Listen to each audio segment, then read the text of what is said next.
Good. The freezer is full. Oh, wow. And Rabbi Levitt, I sent you an email with a bunch of pictures. Oh. Yes, yes. My wife told me we didn't open it up yet. I actually tried to open it up, but they send you to this, and then you say, okay, we'll do it with this platform, and then they want to. I don't know what. Because But after about 10 minutes, I gave up. they're too big to send. So they put it in Google Docs. You have to get your wife to help you access Google Docs. Yeah. Yeah. You have to sign in, and then you have to sign up, and oh boy. So I'm not signed up and not signed in. So yeah, she said she would help me, but right now she's busy, so I'll have to wait until Shas kosher. No problem. Let me. Thank you very much for sending them. I did try to see them. My pleasure. It's the 17th of September. This is Rabbi Levitt, Horeb. Okay, Horeb. Where do we have? Yeah, just talking about different animals, right? That's right. So It's all relevant. yeah. Oh, now we're talking about yeah. Okay. Okay, so now where have we got up to over here? 464. 464. Oh, okay. Which is on page 338. Yeah, that's where my marker is also. Very good. That's actually where my marker is also, but I just assumed that it was not correct, so it's actually correct. What page we on? Excuse me. Page 338, Alan. Okay. Okay, so Mayor, would you like to start off the reading? I see that this is almost looks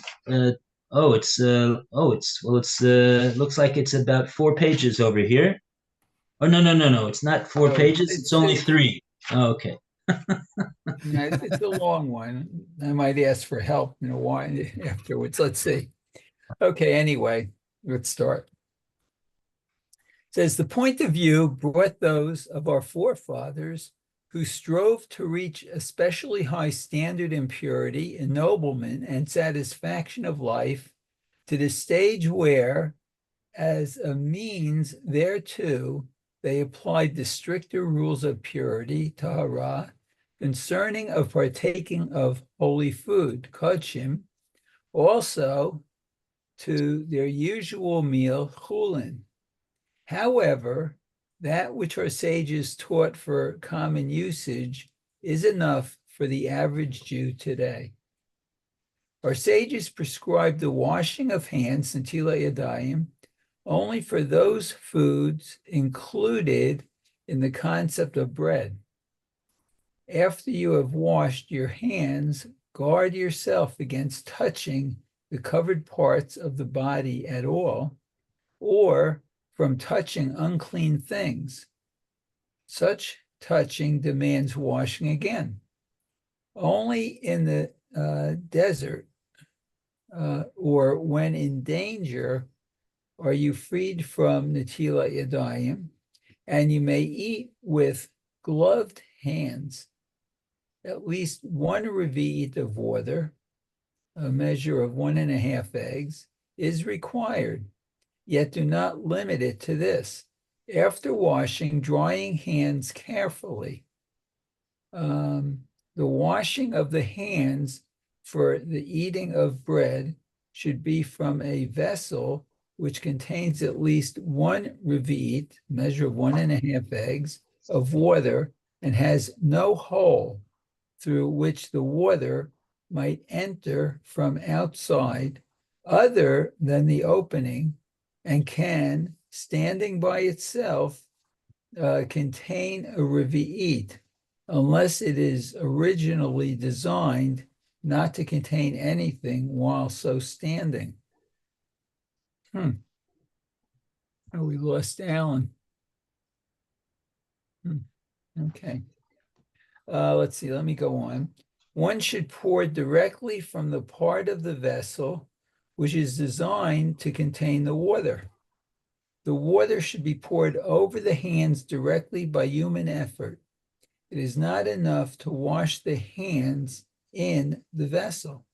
It is enough to bathe the hands in a spring or in a cistern which contain 40 seah, wow, 180 gallons of undrawn water. The water must not have changed its normal appearance either on account of its place or something which lies in it.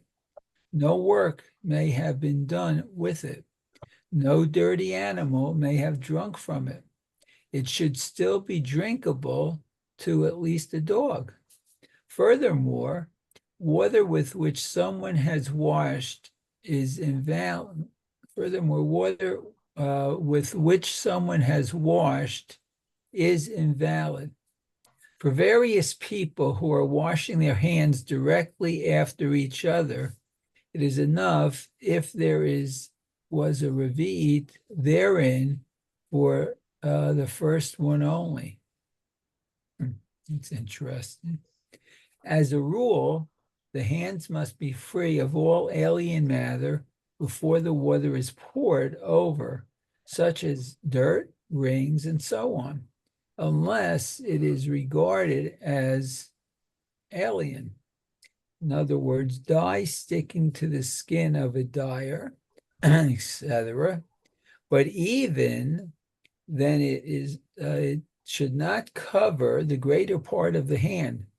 The hand should be washed up to the joint of the wrist and at least up to the forefinger joints. Pour water 3 times over the whole hand or revi'it of water at once.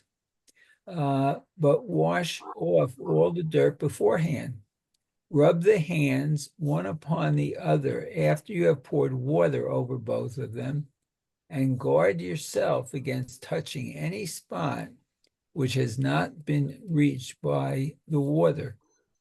If you can reach no water within 72 minutes, if it is out of your way, or if you are in some other state of emergency, you may put gloves on your hands and eat. If you are journeying, you may also wash your hands once outside the meal time for the whole day. But you must then carefully guard them against every unclean contact. But if you then find water, you should nevertheless wash them for the meal without the bracha.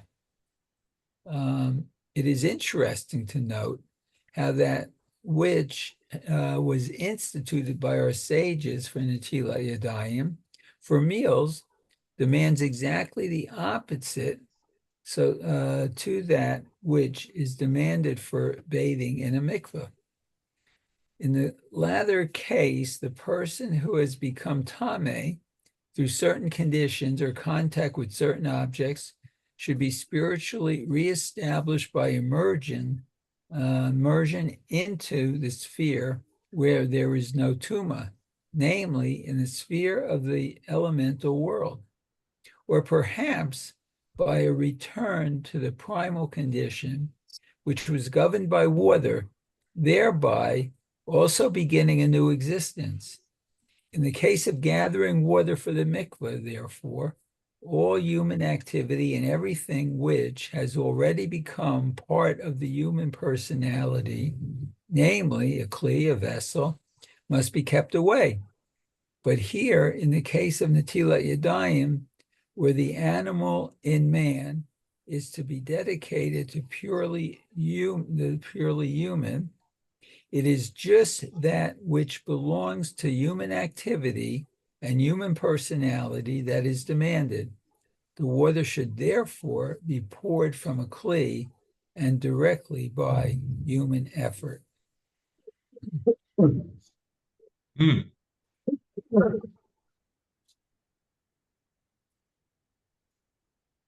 Okay.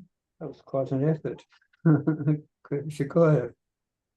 See, I thought, and maybe I'm wrong, he said something about that you pour Levitt over each hand once.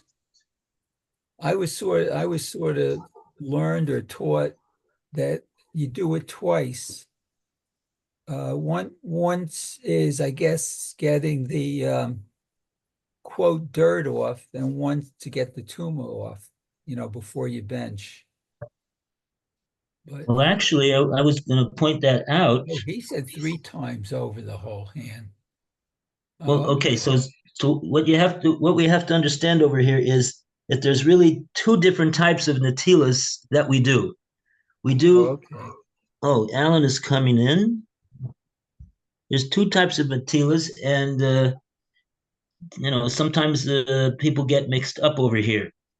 When it comes to washing in the morning, or when you wake up, or when it comes to washing when you come out of the bathroom, some people also are makpid to do 3 times over each hand, over the whole hand. Mhm. Um, I'm back. Hi, Alan. Hi. Glad you're back. Okay. But then this last paragraph, he talks about natilas yadayim for meals. Right. And he gets into this whole thing about it's the opposite of that which is demanded for bathing in a mikveh.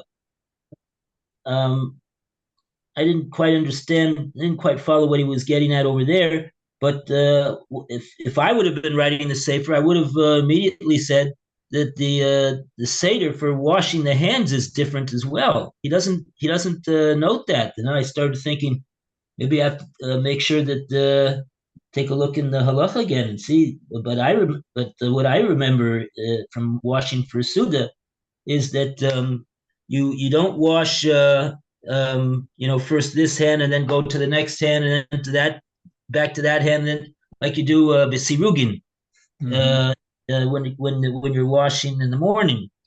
But you just wash 2 times on the right hand, only 2 times, not 3 times, and then you wash 2 times on the left hand, and then you're finished. Then you dry your hands.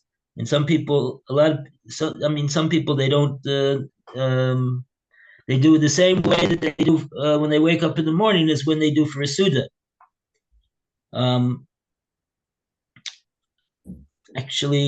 Yeah. Anyway, but he didn't mention anything about that. I was surprised. But the other thing that I took note of is that he's in this paragraph, like this middle paragraph on page 339, he says, pour water 3 times over the whole hand, or a revius of water at once. I'm not sure what he means by that. You have to wash 3 times over the hand, but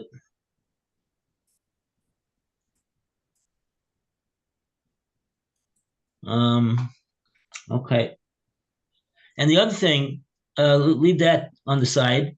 The other thing is that he said that, but wash off all dirt beforehand. So in other words, this natila that we are doing is not in order to get dirt off. Like if you have something you see visible on your hand, dirt like that, that should be removed before you even do this natila, because this natila is not in order to get actual physical dirt or different things off your hand. It's even if your hands are perfectly clean and you don't see anything on your hands whatsoever, you're still obligated to do this natila because of ruach ra. What you're trying to get off. Ruach ra is what you're getting off when you wash your hands 3 times like this. It's got nothing to do with the physical dirt that's on your hands. Ruach ra is the Gemara says the Shulchan Aruch is when you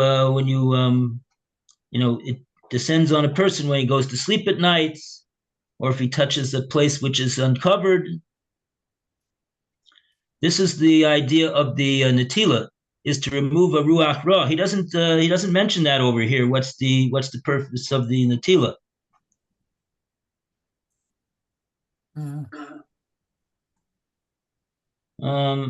Okay.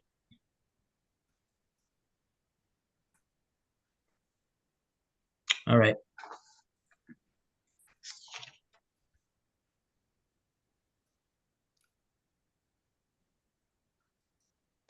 Oh, and this is also something that people don't often do. After you wash your hands like that, he says, rub the hands one again upon the other after you have poured water over both of them.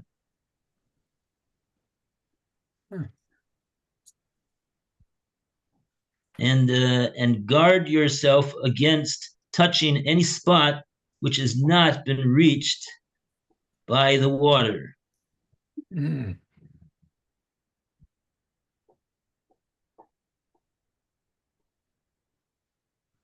Okay, fine. Okay, so we're up to, so Mayor, he successfully completed that whole section over there. Very good, Mayor. Okay, thank you. So now we're Mayor. great for Mayor. 465, we go to Lou. Well, it's a hard act to follow. Okay, the consecration of the human meal for the ennoblement of the animal in man, which is stressed by our Chachamim, is to be found already enacted in the Torah in the law of Netilas Kelim. No, sorry, Tevilas Kelim. The immersion of vessels, which belongs to this context. Food utensils, which from the beginning belong to an Israelite, bear this consecration by their designation. Food and utensils, however, which have been conveyed from the possession of a non-Israelite to that of an Israelite, must first be set back into the primary condition and must be consecrated anew as if for sacred use, i.e., they must be submerged in a mikveh. It is immaterial whether they have already been used, in which case forbidden substances absorbed must also be drawn out by heating to glowing point, boiling, etc., or whether they are entirely new.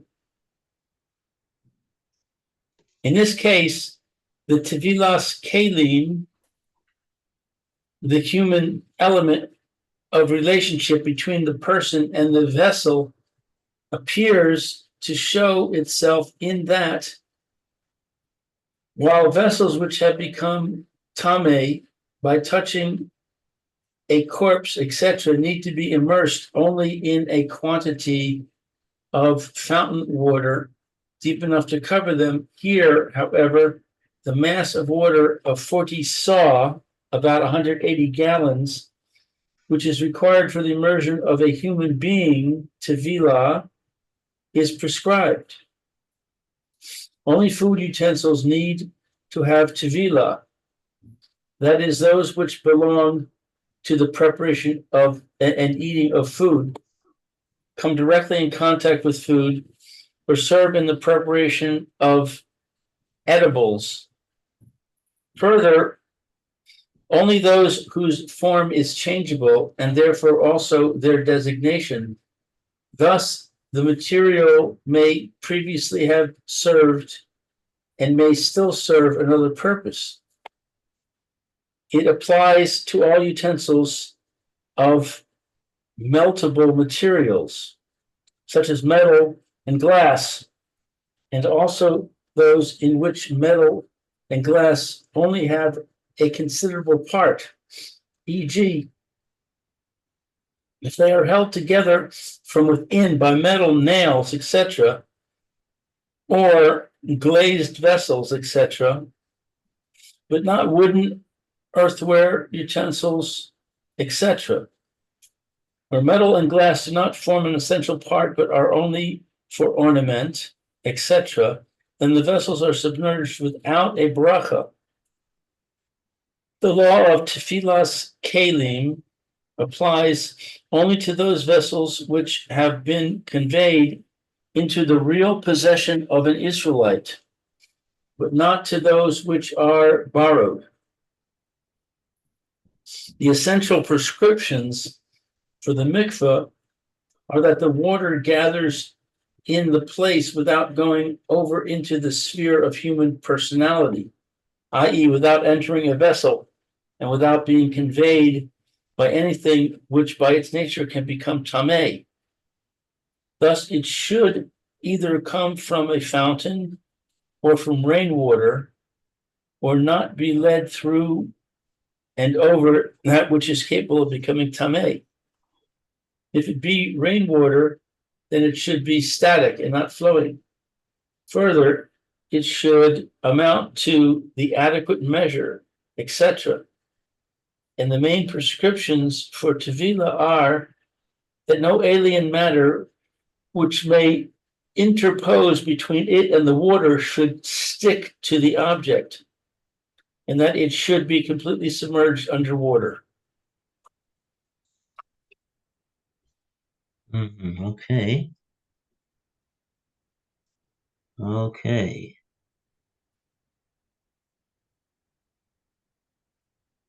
Right.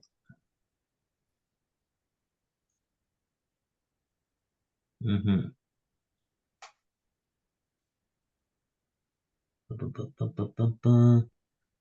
Turning my attention to need to be immersed only in a quantity of fountain water. Deep enough to cover them here, however, the mass of water, 40 cell, which is required for the immersion of the human being. Okay. Okay, 466. And we go to Alan to continue the reading. The most Please. direct effect of these prescriptions, which aim at ennobling the animal in man, should be, if not practiced thoroughly, temperance. If you consecrate your hands for the meal, if you bethink yourself that even your lower physical functions should be divine service carried out by man, will you then allow yourself to be taken captive by the alluring allurements of pleasure which Hashem is associated with every satisfaction of animal demands? If you realize that your eating should be only a strengthening for life, will you then be able to eat more than is necessary for this? Will you not try to avoid becoming like an animal, avoid eating in beast-like fashion? If this inner stimulation be not strong enough for you, then add to this insight of these persons that kill their humanity in the service of their stomach, their sensuality, their animal nature. Watch the effects of intemperance, the distinguishing view of the body, the devastation of sensitive feeling, the killing, and you will certainly achieve temperance in your meals. Self-control in eating is the mother of many virtues, because it leads to temperance in all the bodily enjoyments, and is a rung of the ladder towards holiness, to which Hashem's word summons you. Strive for holiness, and you will thus become holy. Sages explain, even in these indulgences permitted to you, you should be temperate and thus preserve a sanctuary measure. Then you will become holy. For example, remain master over the animal instincts in you, and ultimately ennoble them. Finally, by this harmonizing the conflicting forces within you, you will achieve that unity and holiness, which are a reflection of the unity and holiness of your Father in heaven. Okay. Wow. One line was quite a striking line.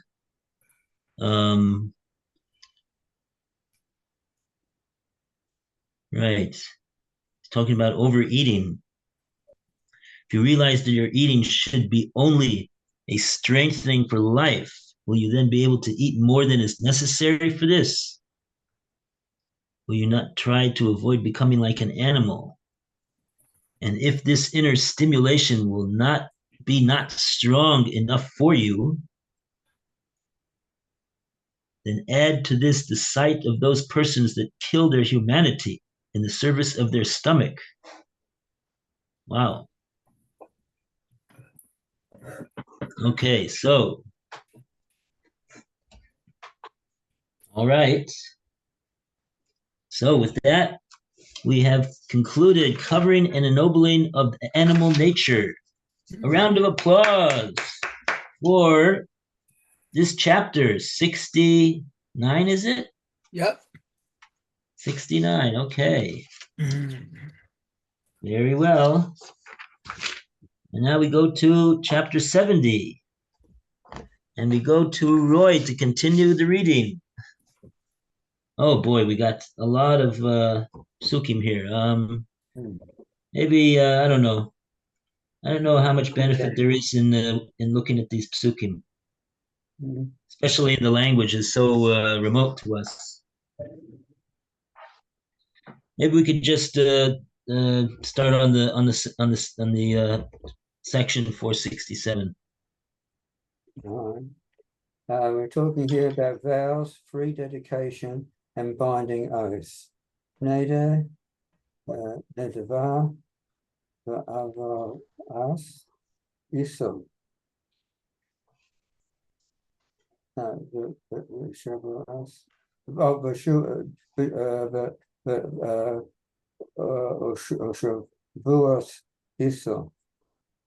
Anyway. Yeah. These laws are added here, not because, as we shall see, almost all the only worthy use of vows, etc., is to achieve dominion over the animal in us, but because they appear to us to belong to the hukim in the fullest sense.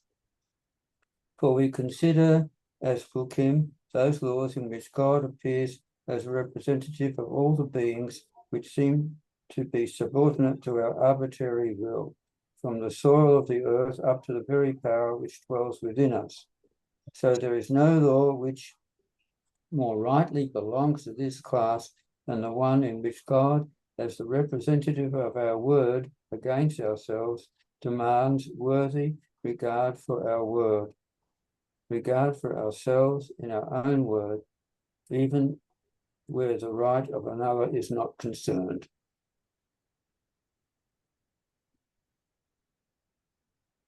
Okay.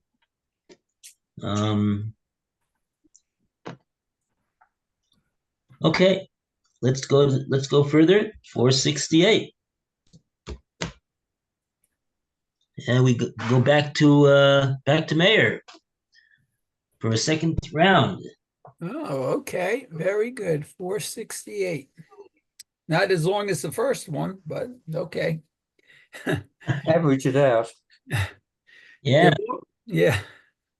We have already seen in the second section how the word rules in human life, how things are impressed with the human stamp by words, how we should have regard for the human personality in man's spoken word, and through this respect for man, truly respect God, who has set man as a governor in his world and given him the world as a spiritual instrument of his mastery of the world. Thus, we saw that the word was the creator of the concept of property and how the spoken word can affect the legal fate of things and circumstances. This law now shows us the significance of the spoken word. 1, as an enactment concerning an artificial person, whatever that means, wow, and as an enactment for one's own will or of that will without direction relation, direct, oh, I'm sorry, without direct relation to another personality.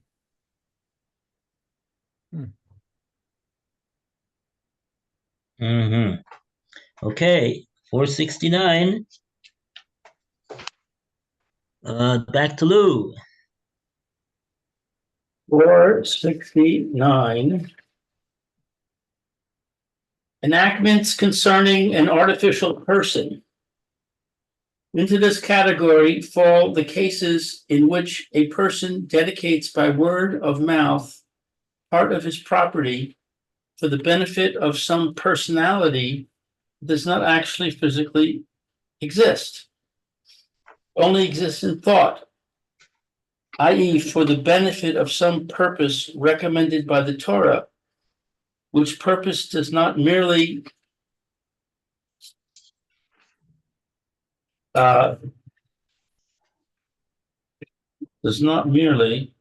Concern. sorry, my page is sticking here. Just give me a second. 344 on the bottom. Yeah, I know what page, but my page was sticking. I couldn't get it to open. Concern, let's see, let me go back. Which purpose does not merely concern the benefit of one's own person, in which case the dedicated object would not leave the sphere of one's own property and disposal. Such promises by word of mouth would refer, for example, to purposes such as alms, the preservation of divine service, any charitable institution, such as a school, hospital, etc., or other charitable purposes. There are two categories of such promises. Nidva, which is dedication, and Neder HaKodesh, hektish, dedicatory vow. Nadava, dedication, that a certain part of one's possessions be designated for a certain purpose by the declaratory form. This be designated for that purpose. Array zu, behold this. Neder hektish, dedicatory vow, that the obligation to give some of your property for a certain purpose is accepted without appointing a specific part of the property by the declaratory form. The obligation to give something to this or that purpose rests upon me, Hare Alai. The former, the dedication, corresponds to a donation between actual persons. The latter, a dedicatory vow to the contracting of a loan between actual persons. In the former, the possession ceases to be mine as soon as the dedication has been expressed. Consequently, if it is destroyed, I do not need to replace it. In the dedicatory vow, I have a responsibility until the accepted purpose has been realized. Both the dedication and the dedicatory vow are completed purely by word and do not require the external act of acquisition, otherwise demanded in Jewish law. As the person who benefits from the dedication is one that exists in thought only, an artificial person, and therefore has acquired the object as soon as it could have been thought to belong to it, i.e., after the time which is necessary to pronounce the Hebrew words, Shalom Aleichem Rabbi La'acher Chedei Dibur. Do not delay once you have dedicated and vowed in this way, do not desecrate your word. Have respect for yourself in your word and for your God, who is the representative of your world against yourself and the actual representative of the artificial personality to that charitable purpose towards which you have dedicated part of your possessions. God demands the obligation which has been entered upon for such a purpose. And according to Jewish teaching, the sin of delaying the fulfillment of one's vows is punished by the loss of one's most precious goods. The length of time given for such obligations as the oral law teaches us is the course of 3 regalim, e.g., Sukkot, Pesach, and Shavuos.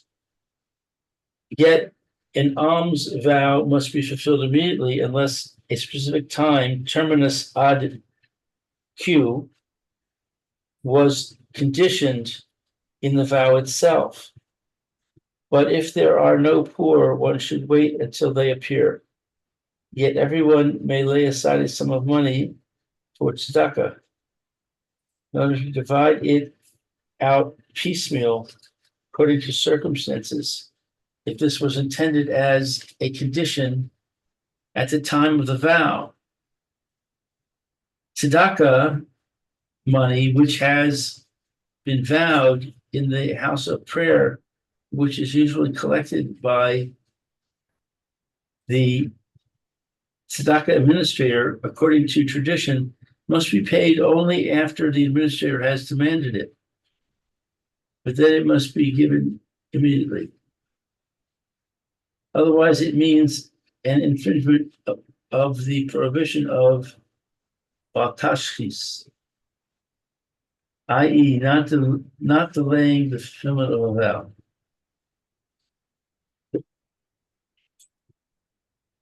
I think our time is up. Okay, very good. All the best to Mayor. A great day. Okay, have a good day, everyone. Hashem, Besos Tovos. Amen. See you, Mayor. Okay.